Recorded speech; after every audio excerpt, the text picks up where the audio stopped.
당 고종과 여황제 측천무후. 당 고종은 당 태종이 마무리 짓지 못한 고구려 원정과 나당 전쟁을 마무리하고 동쪽의 정벌을 마무리한다. 비록 신라는 동쪽에 남아있었지만 가장 위협적이었던 고구려를 멸망시키고 요동의 철광석과 만주의 생산력에 대한 것들을 이미 차지한 뒤였기에 가능한 일이었다. 또 한 가지 고종대에 주목할 만한 것은 중국 역사에서 유일무이한 여자 황제 측천무후가 있다. 그녀는 당 태종의 후궁으로 있다가 태종이 죽자 감업사의 비구니로 출가한다. 당시 법도로는 후사를 두지 못한 선제의 후궁은 비구니가 되어야 했다.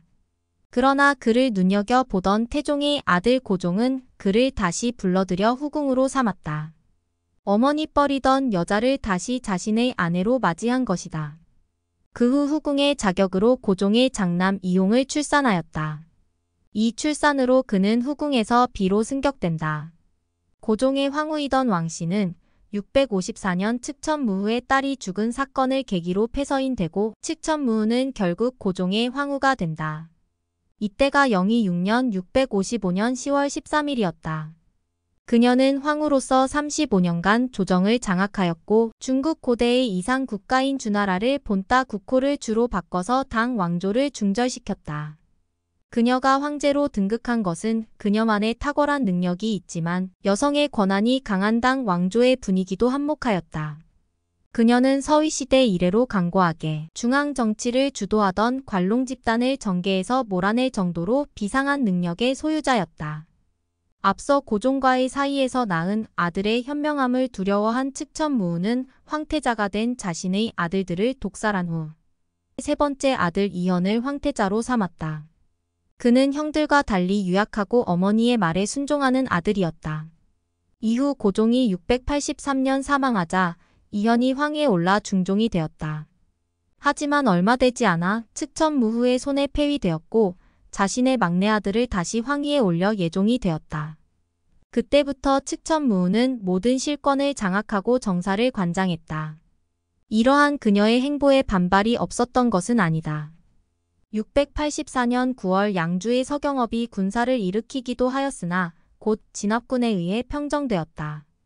또한 당 고조 이현의 11남 한왕 이원가도 이러한 행동에 반기를 들었으나 역시 진압되었다.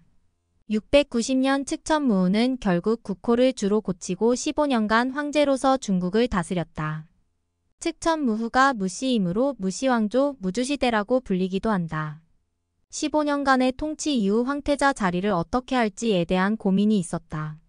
측천무후는 자신의 조카 무승사나 무삼사를 황태자로 책봉하려 했으나 대관들의 반대로 다시 유폐되어 있던 여릉왕 이현을 태자에 봉했다. 705년 병에 걸린 측천무후는 장간지의 요청으로 당나라의 국호 복원을 허락하였고 결국 15년 만에 당왕조가 복원되었다. 그리고 중종 이현이 다시 황제에 즉위하였다.